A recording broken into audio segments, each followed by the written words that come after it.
It is the Zach Sang Show. I am Zach. That is Dan. Heather's over there.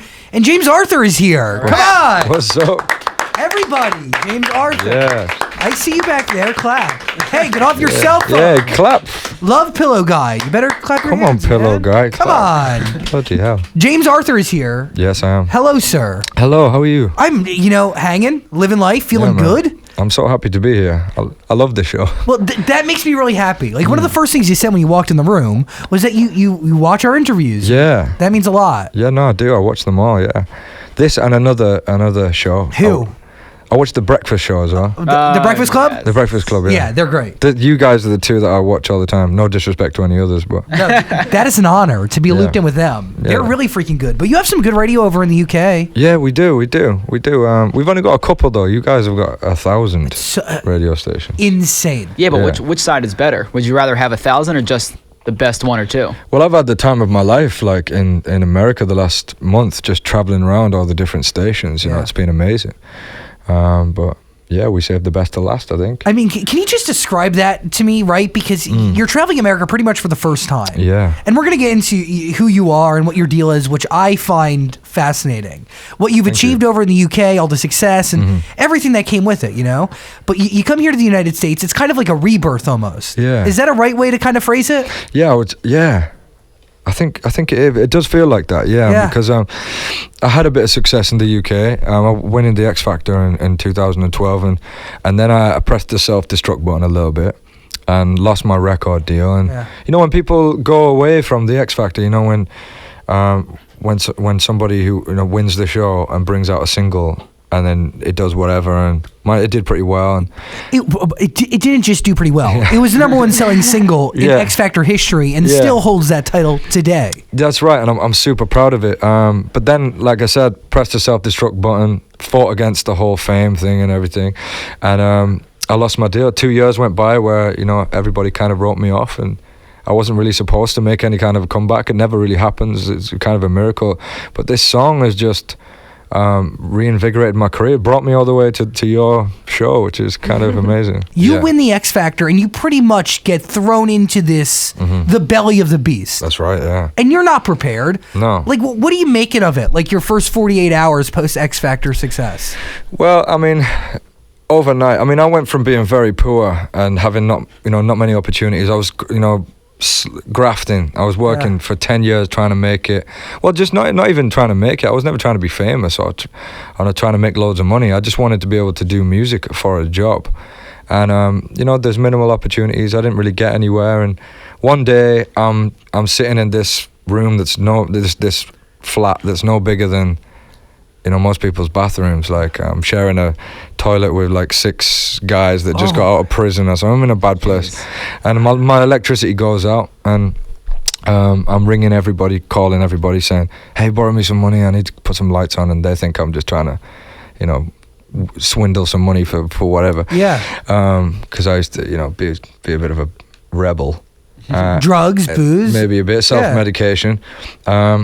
And eventually I got through to my mum, and she was like, "Look, the X Factor are taking a truck around the country, and they're in our hometown right now. Get your ass out of bed, go and sing them a song, and see what they say. Amazing. And I'll give you some money, you can get your lights back." And I was like, I don't really want to do this.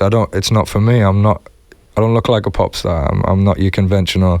I don't fit the criteria. Yeah. But I did it because I needed some lights on.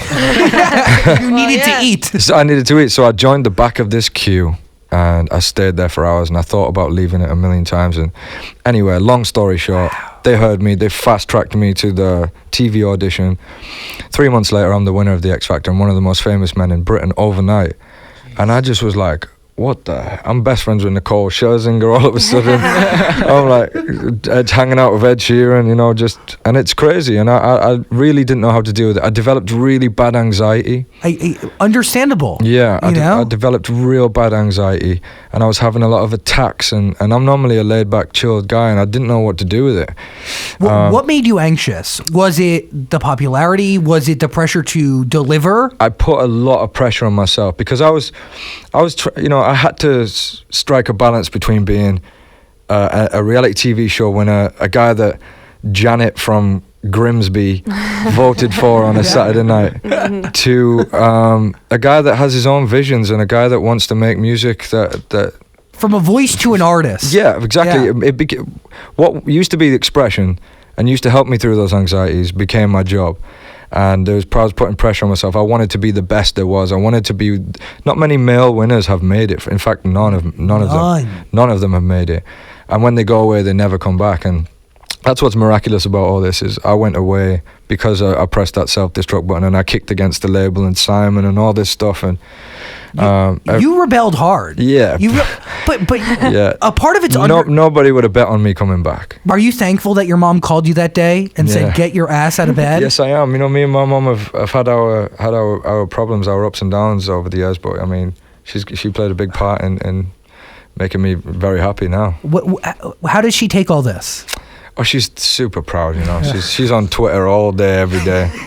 Just she's taken all of the fans under her wing. She's thinks she's everyone's mom. So that's awesome. It's funny. Yeah, it's great, man. What fuels you now, right? What is it? What keeps you going? What pushes the 15-hour days? What pushes the 150 radio stops? I just love it. I mean, I just love it. I love my job. I'm really motivated by.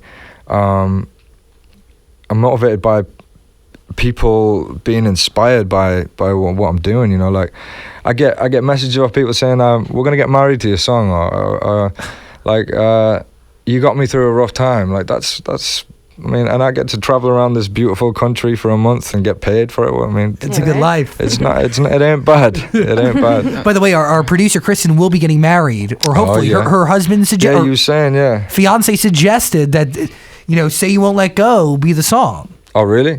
That's power. That's pretty cool. Maybe I'll make an appearance. Oh, there we go. Look at that. Wow. Yeah, after I've hit that treadmill when I get home. Wedding shape ready. A tuxedo again. Now, I've heard you say you're embarrassed about your past, but if it wasn't for all those mistakes, where do you think you'd be today, career-wise? Yeah, no, I'm embarrassed by if I'm confronted with it, but I'm also I don't regret any of it. I don't regret any of it. It was meant to be. It was clearly meant to be. It's clearly part of my journey. And that makes your music what it is now. Yeah, absolutely. Right? Yeah. If I hadn't have had that downfalls in a way, if I didn't make those mistakes, I'd be singing about I'm on the beach in Bahamas now. I'm everything's great. I got loads of money, loads of girls, and all that stuff. You'd be a rapper with a guitar. I'd be a rapper with a guitar, exactly. Yeah, but now that you it's getting better and you're having success, what do you write about going forward? Well, I write about the album that I just wrote was about, like I said, loving yourself again and rediscovering yourself, and who knows what's possible if you do that. And then I dropped the album, and then the things that I sort of dreamt on that album came true. It's amazing. I'm nominated for a couple of Brit Awards, and I never thought that was possible. You put it out there into the universe. I put it into the universe, and that's what this is where I'm going with this. Is you put things out in the universe, you play with that laws of attraction thing. Yeah. And things will come true. The Secret is real. It's real, man. Have you read that book? I've read it. Yeah, I've read it. I've read a few things The Power of Now as well is a good one. Yeah. You got to live in that. You got to live in the moment. Wow. What do you think about award shows? Because you have people like Drake, Justin Bieber, Kanye West saying the Grammys are irrelevant. Do you care if you win or if you're nominated? It's obviously for any artist, I think an incredible thing to be acknowledged by those things. But I can see their point, and in terms of, validation. Why do I need an award to validate my music? Is art ever validated, or it's never validated? I don't think. It's about. I think it's validated by you. You've got to love it. I think. Does validation ruin art from outside perspectives? The idea that you need to create music that's good enough to get a Grammy, right?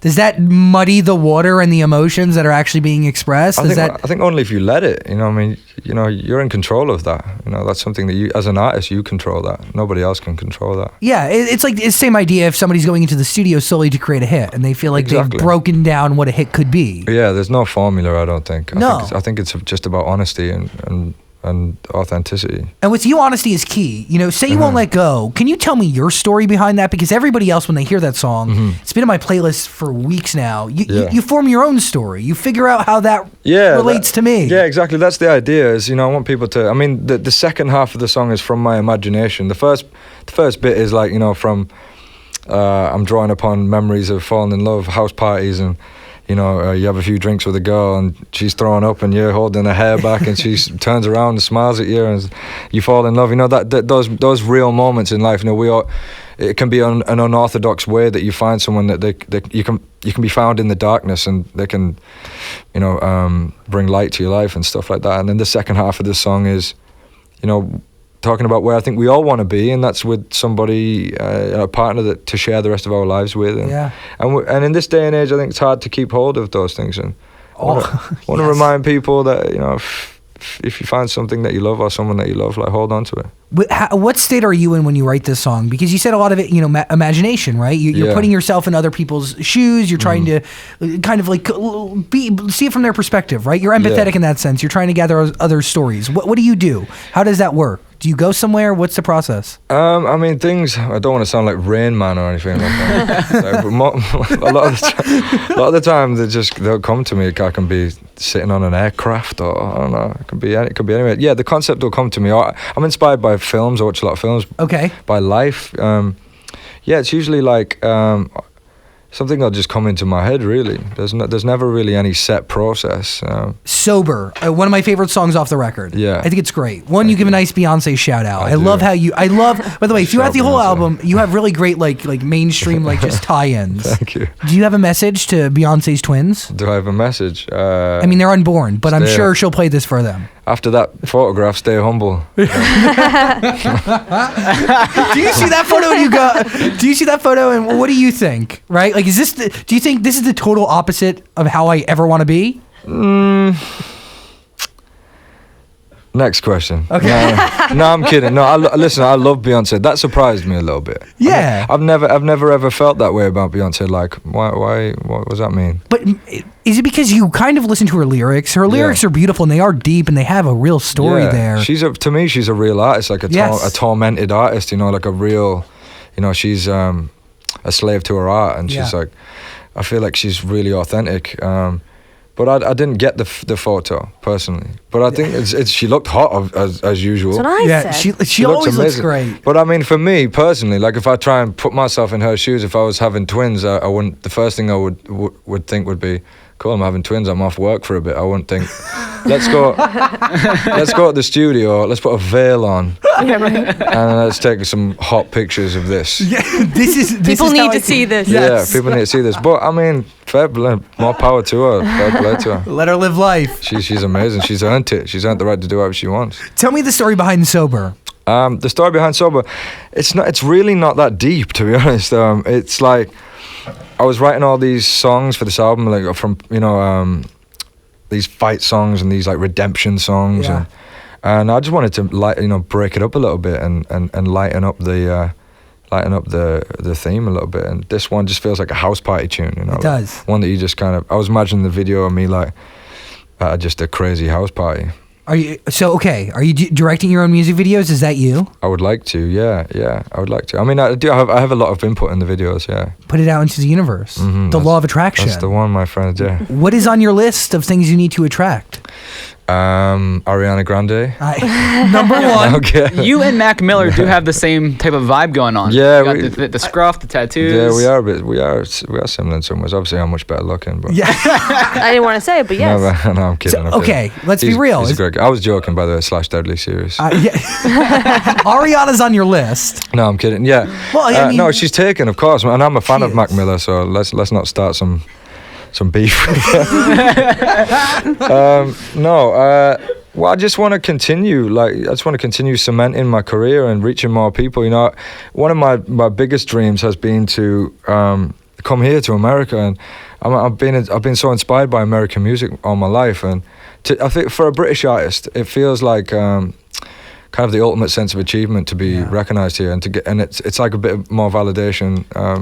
you know, when all the best soul music and pop music and R&B music has come from here. Which, you know, I can debate you and say I think some of the best pop music comes from across the pond. For sure. But, you know, talking about Beyonce and those kind of people, like... It's a different world. Yeah. It really is. I mean, so you see America, you want to conquer it all, right? I mean, you're a little afraid at all or no? Yeah, I mean, I'm a bit nervous. I mean, I've had 3 hours sleep in the last 3 days or something. Jesus.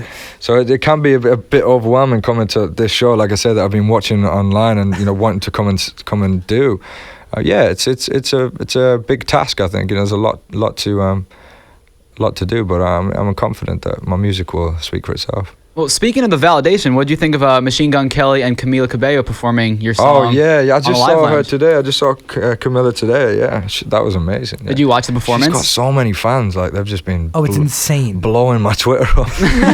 It's going wild at the moment. It's just non-stop since she tweeted. When you look at the pop music world, right? You see Camila. You see people like Ariana. Yeah. Noah Cyrus, Labyrinth. I saw that tweet exchange. I love that. Yeah, Labyrinth is amazing. He's one of my friends. Yeah. Dude, He's great. Labyrinth, Emily Sandé, Beneath You're Beautiful, written by Mike Posner. That's one of my favorite songs of all time. That's a great writing combination, actually. Mike Posner and Labyrinth. They work. I've worked with them two together as well, and they're next level. Can you explain that studio to me? What is going on in that room? It's super zany, super. Just the creative juices are flowing. Like those two guys are just non-stop with ideas. Not a lot gets finished because we're moving. You're always moving. Yeah, we're like next song. Yeah, but there's some amazing stuff that comes out of it. You need to work with Labyrinth. I think that's a really cool partnership. Well, I'm bugging him all the time to get some tunes together. Who's on the list? Who do you want to work with? Oh man, I've always dreamed of working with some of the big hip hop artists like Drake, and I mean I'm aiming high. Cool. I'm aiming high. Law of attraction, aim high, put it out there. Exactly, Eminem, of course, you know, Jay-Z, like the biggest ones, yeah. That's huge. But I mean, loads, you know, J. Cole I really like as well. And, cool. Yeah, I mean, anyone. I love to collaborate. I love to work with other artists. I mean, that's something I want to do a lot more of. Yeah, for sure. I mean, it is important, right? I mean, when you get into the studio with somebody else, you can you learn from them, you mesh with them, you pick up things. Yeah, of course. Yeah, you learn. You're always learning from people. Yeah. I would love to see you and Ed Sheeran do a song together. Yeah, well, we jammed a little bit. Yeah, we hang out a bit. We've done a few little things together, but. You know, it's hard to go, should we do a song together? You know, unless an A&R comes in and says, you guys are doing the song for a single. It's a bit contrived and a bit I feel uncomfortable saying, Ed, I need you. I need your help. Let's do something. You don't want to crap where you eat. Yeah, and you know, I think people like me and Ed, we like to do things that are maybe a little, you know, the other end of the spectrum to what we do. You know, me and Ed together, we don't do the same thing, but I guess we're in the same realm. It would be a very interesting song, right? It would be. It would be definitely. And is there two vocals on it? We'd definitely break the internet if we did a song together. Oh my God! It would be pretty good. You have no idea. Yeah. You guys maybe start campaigning for that, you ask him. Maybe that's he's coming here on Valentine's Day. Oh really? Yeah. You know, I won't ask him. You ask him. Okay, I'll be that guy. I'm totally down. You be the guy. I'm in. Just because hearing your voices together, so beautiful. It'd be beautiful. Now, you were mentioning all those rappers that you wanted to work with, and then I was listening to Prisoner, and I noticed you were rapping on there. Yeah. Did some more research, and then I had no idea you actually released mixtapes in the past. I did, yeah. So why not rap on more of the songs? Well, I would like to, but yeah, I mean. The thing is this particular album that I just put out needed to be a collection of songs, like heartfelt, soulful songs, and there wasn't much call for it. I think if I'm going to do more hip-hop stuff in the future, I want that to kind of be the core of the album, a lot of it, rather than just dotted around for the sake of it. Also, my label are a bit scared of it. I talk too real sometimes. So you didn't want to have a variety of sounds, right? When some artists go to put together an album, they want every song to be different and it wants to just showcase all of their styles and everything they can do. Yeah. But you were telling a story. There was a through line to everything. Yeah, there was a bit of a thread for this one. It's called Back from the Edge, and it's like I said, it's a lot of redemption. Yeah. There's a redemption theme there. It's literally your life, and that's when I listened to it, that's how I played it out in my head that way. Yeah, I'm glad you saw the vision. Yeah, it's beautiful. There there were some sounds on the album that you wouldn't expect if you just know you from Say You Won't Let Go. Yeah. Like I was listening and there's like some funkier songs and some more upbeat songs. Yeah, that's right. You know, it's weird because I didn't, you know, like I said, I was writing all these redemption songs and I was writing all these like personal songs for this album. Just, it was a cathartic experience for me. And then I realized there wasn't many love songs. There was, you know, I needed to, like same with Sober, I needed to just break things up a little bit. So I kind of wrote these songs as almost like fillers. Not that I set out to write fillers, but, you know, just simple love songs or whatever. And yeah, it wasn't really in my mind ever a single. It was just, because it doesn't really represent the album. Yeah, not at all. Not at all. But it just kind of, it seemed like the most universal song and the one that would catch fire the most, I think. I think it worked. So get the album, basically. Yeah, right? So basically everyone go get the album. Out right now, seriously, you got to get it. It's phenomenal. When you look back at all the songs you've released so far in your life, is there a song that you're the most proud of? That's a good question. That's a really good question. Do you know what? I'm really proud of most things that I've... Well, on the last album. The first album, not so much. Yeah? Yeah, because like I said, I was trying to strike that balance a bit too much, maybe, of being like the X Factor winner and stuff. But there's a song on my new album called Sermon that I feel quite close to. And I Remember Who I Was, and a song called Finally as well on the new album. So I know Finally. You like Finally? Yeah. That's okay. Is there a song that you were kind of skeptic and you were like, maybe this is not a song I should put out there because it has to be attached to me for the rest of my life? Sober in a way. Really? A little bit with Sober, which is actually in hindsight is one of my favorite ones now. Just because it was it's a bit shallow, I suppose. Yeah. In a way. That's kind of how I heard it. Yeah, it's a bit shallow, and I'm talking about like you can play me all day, like you're like Lana Del Rey. You can play me all day like your video games or something. I said. Your lyrics are based in like rap. Yeah. It's like how somebody would like break down like a rhyme or whatever they call it. So I don't know. I thought maybe some people would be like, "This is some cheesy shit," but no, I love it. But yeah, as long as you like it. That's really all that matters, James. I made it for you, man. Let's cut it out. What else is on everybody's mind? Heather, you good over there? I'm great. I'm just listening. Okay. Well, I know you've mentioned removing tattoos in the past to get more like roles in Hollywood or whatever, but would you almost advise kids not to get them? Do you regret the tattoos? I would advise kids to think about it, you know, make sure that it's something that you really, really like and that means something to you. Like for me, a lot of it was when I was self-medicating and I just kind of like a lot of them I don't even remember. Actually, a lot on this left arm is from when I was younger, and I let my friend practice on me. Oh wow! Like I let him practice tattooing, and he's not a tattooist now at all. He's like a bin man or something. Jesus. But I'd say think about it, because like I got a few that I look back on and they don't really mean anything to me, and they're a little bit weird. So they're faded. I mean, you've had these. Yeah, there's a few faded. Yeah. Have you gotten any tattoos since the X Factor? Yeah, I got.